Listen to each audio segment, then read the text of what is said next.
Hi friends, welcome to my YouTube channel.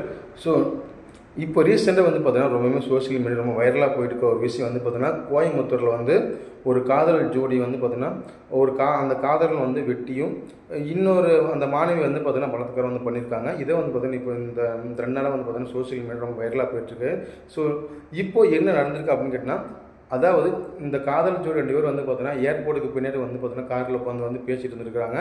So அந்த நேரத்தில் வந்து பார்த்தீங்கன்னா அந்த 3 பேர் வந்து பார்த்தீங்கன்னா தண்ணி போட்டு கத்தியெல்லாம் வச்சுட்டு வந்து பார்த்தீங்கன்னா அந்த பையனை போய் கார் ஓப்பன் பண்ணு அப்படின்னு சொன்னதுக்கு அந்த பையன் வந்து பார்த்தீங்கன்னா சுதாரிச்சிட்டான்.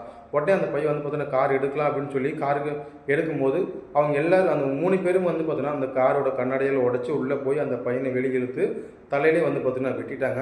பட் இப்போ அந்த பையன் வந்து பார்த்தீங்கன்னா அப்பவே மயங்கிட்டான். அதுக்கப்புறம் இந்த பொண்ணை கூட்டிகிட்டு போய் 3 பேருமே வந்து பார்த்தீங்கன்னா பலாத்காரம் பண்ணியிருக்காங்க.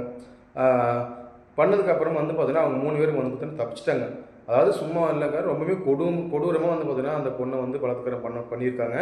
பட் அந்த பொண்ணு வந்து பார்த்தீங்கன்னா அடுத்த நாள் காலையில் எழுந்திரிச்சு வெளியே நடந்து போகிறத யாரோ ஒருத்தரை பார்த்துட்டு உடனே போலீஸ்க்கு இன்ஃபார்ம் பண்ணியிருக்காங்க.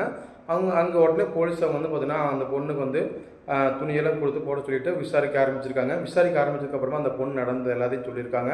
பட் இப்போது அந்த பையனுக்கு வந்து பார்த்தீங்கன்னா தலையில் வெட்டுறதுனால கிட்டத்தட்ட அந்த பையனுக்கு வந்து தலையில் மட்டும் 27 தையல் வந்து போட்டிருக்காங்க.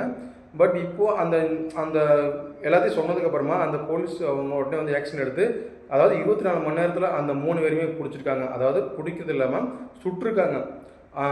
2 பேர் வந்து பார்த்தோன்னா 2 கால்லையுமே சுட்டு அவங்கள பிடிச்சிருக்காங்க. ஒருத்தர் வந்து பார்த்தோன்னா ஒரு காலில் மட்டுமே சுட்டு அவங்கள பிடிச்சிருக்காங்க.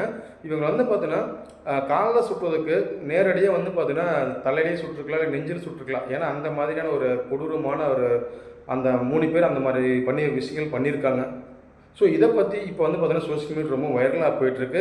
பட் இது மூலிமா நம்ம தெரிஞ்சிக்கக்கூடிய விஷயம் என்ன அப்படின்னு கேட்டிங்கன்னா, பெண் பிள்ளைங்க பெற்றவங்க எல்லோரும் வந்து பார்த்தீங்கன்னா ரொம்பவே கேர்ஃபுல்லாக வந்து அவங்கள வந்து பார்த்துக்கணும். அதாவது வந்து பார்த்தீங்கன்னா அவங்க எங்கே போகிறாங்க, என்ன பண்ணுறாங்க அப்படிங்கிறது வந்து பார்த்தீங்கன்னா பெற்றவங்க வந்து கொஞ்சம் ரொம்பவே கேர்ஃபுல்லாக வந்து அவங்கள கவனிச்சுக்கிட்டா இந்த மாதிரி ஒரு சம்பவம் வந்து பார்த்தீங்கன்னா நடக்கிறதுக்கு கொஞ்சம் குறையிறதுக்கு அதிகமான வாய்ப்பு இருக்குது. ஸோ இப்போ வந்து பார்த்தீங்கன்னா இவங்க 3 பேருக்கு வந்து நீங்கள் எந்த மாதிரி தண்டனை கொடுத்தா நல்லாயிருக்கும் அப்படிங்கிறத கீழே கமெண்ட் பண்ணுங்கள். உங்களுக்கு